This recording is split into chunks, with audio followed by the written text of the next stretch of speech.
Welcome back from Kyoto, Japan, the old imperial capital for more than 1,000 years, and an awfully pretty place.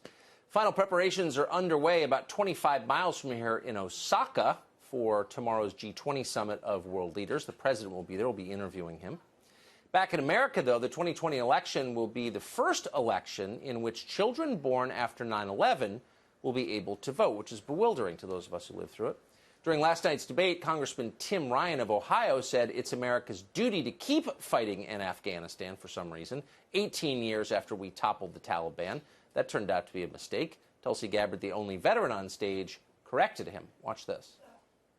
Is that what you will tell the parents of those 2 soldiers who were just killed in Afghanistan? Well, we just have to be engaged.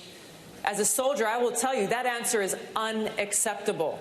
We have to bring our troops home from Afghanistan. We are in a place in Afghanistan where we have lost so many lives.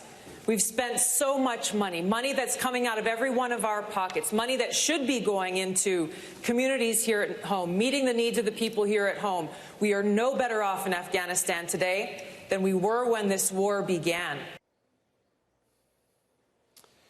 All obvious points, none of which you're allowed to say out loud in Washington. Now they make Congresswoman Tulsi Gabbard seem like basically an untouchable. She is not allowed to get the kind of coverage that the rest of the Democratic candidates get.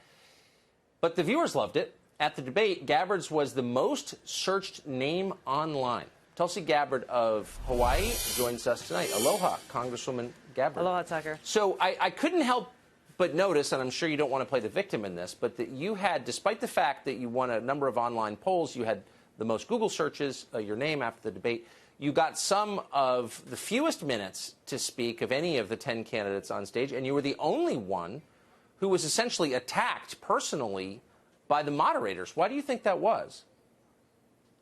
Look, it shows that there's a clear bias in place.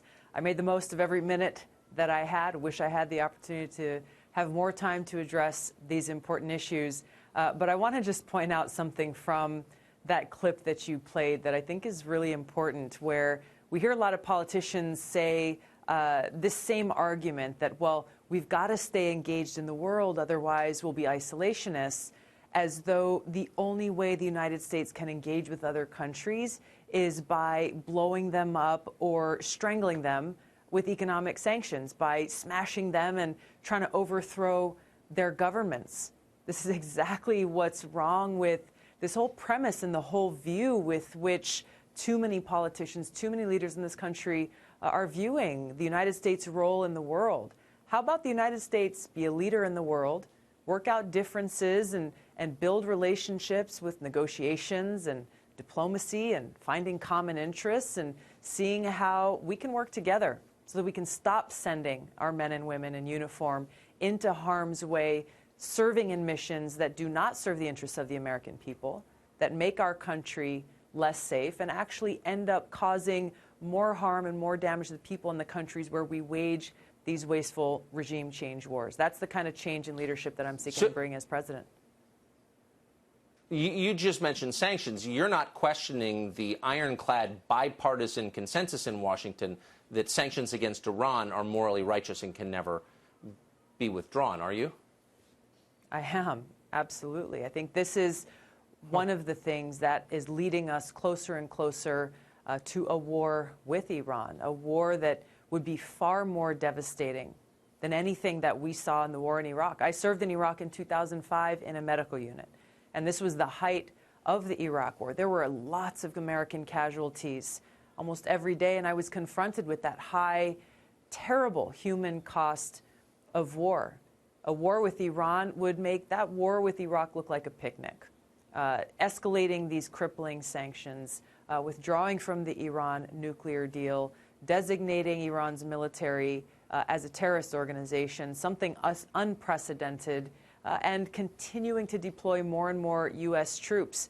The neocons in the Trump administration and Saudi Arabia and Netanyahu have created a situation where it's going to be very difficult for President Trump to avoid a war with Iran. They have built all the building blocks, placed the dynamite, and lit the fuse, and it's going to be up to Donald Trump and his leadership whether or not he is going to cut that fuse and say, hey, we need to get back on track and put the interests of the American people and our country first and avoid a war with Iran, get back into that Iran nuclear agreement. This is why the neocons hate you more than anybody. More than anybody. They're writing pieces about you right now. But you know what? Congresswoman Tulsi Gabbard, nice to see you tonight. Yes. Nice to see you. As you pointed out really quick, this is an issue that conservatives, Republicans, Democrats, progressives, this is an issue that transcends party lines. And I think that's where the leadership I bring brings the opportunity to unify the country to make this kind of change that's important to every single American in this country.